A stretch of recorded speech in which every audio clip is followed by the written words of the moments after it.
Transhumanism is a movement predicated on the idea that we can and we should use technology to become immortal, to change the basic facts of the human condition, and to fuse ultimately with machines.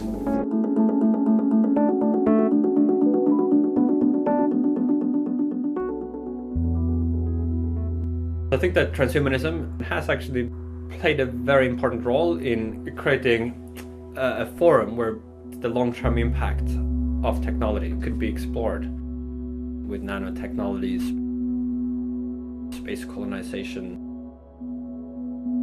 AI, human enhancement. I think that's a great contribution that transhumanism has made to the world, and I think it still has the potential to continue that awareness spreading role. If I were to make some criticism, I think that there's been a tendency among some transhumanists to feel that it was their obligation to be the cheerleaders of technological change and to defend any and all forms of technological change against any and all forms of objections. There is no reason to feel that one has to defend all forms of technological change. You can still emphasize the great potential if technology is developed and used wisely and fairly, that there's just this enormous space of possible modes of being, that human life can become something far greater than what we know, and that ultimately technology is needed to realize that potential. I think that's the core of the transhumanist vision, but that's consistent with there being huge risks and there being the possibility of technology being used for huge evil, and it being the case that current technologies often don't work very well, and that you should be skeptical of just popping a lot of pills and hoping that you will derive great benefits from that. One has to try to bring into the mainstream some of these issues about human enhancement and enhancement ethics, and just try to encourage a wider public discussion about these things and awareness that the human condition as we know it is not an eternally given constant. It's not a fixed parameter. It's something that probably will change over the coming decades. And you need to really take that into account if you want to have some serious view about where we should be going, what we should be hoping for in the world. What is your name? Sam. All right, Sam. I'm going to record from your brain. Have you had this before? No. Okay. All right. I need you to stick out your arm for science. Roll up your sleeve a bit. All right. And so what I'm going to do, I'm putting electrodes on your arm, and you're probably wondering, I just said I'm going to record from your brain. What am I doing with your arm?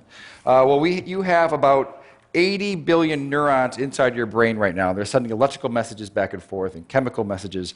But some of your neurons right here in your motor cortex are going to send messages down when you move your arm like this. It's going to go down across your corpus callosum, down onto your spinal cord, your lower motor neuron, out to your muscles here. And that is electrical discharge.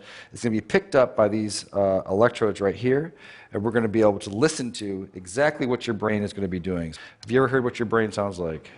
All right, let's turn it on. So go ahead, go ahead and squeeze your hand. All right, so what you're listening to, so this is your motor units that are happening right here. So now I want you to squeeze. Yeah, so right here, these are the motor units that are happening from her spinal cord out to her muscle right here. And as she's doing it, you're seeing the electrical activity that's happening here. I need one more volunteer. Okay, what is your name, sir? Miguel. Miguel, all right. You're going to stand right here. So it turns out that there is a nerve that's right here that runs up here that innervates these three fingers.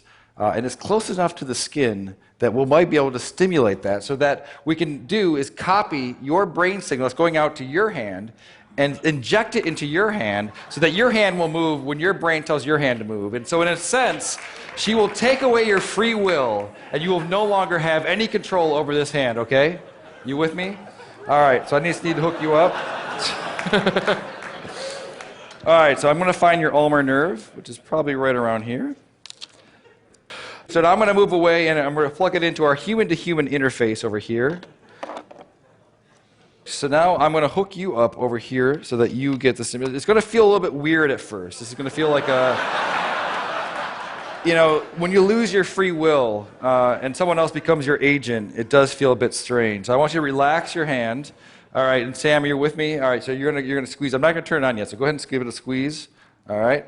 So now, Are you ready, Miguel? Ready as I'll ever be. Okay, so I've turned it on. So go ahead and turn your hand. Do you feel that a little bit? No. Okay, do it again. Oh, a little bit. A little bit. Okay, so relax. No, hit it again. Okay. Oh, perfect, perfect. All right, so relax. Do it again. All right, so now. All right, so right now, your brain is controlling your arm, and it's also controlling his arm. So go ahead and just do it one more time. All right, so that's perfect. So now, what would happen if I took over my control of your hand? And so just relax your hand. What happens? Nothing. Why not? Because the brain has to do it. Now you do it again. All right, that's perfect. All right, well, thank you guys for being such a good sport. This is what's happening all across the world, electrophysiology. And we're going to bring on the neural revolution. Thank you.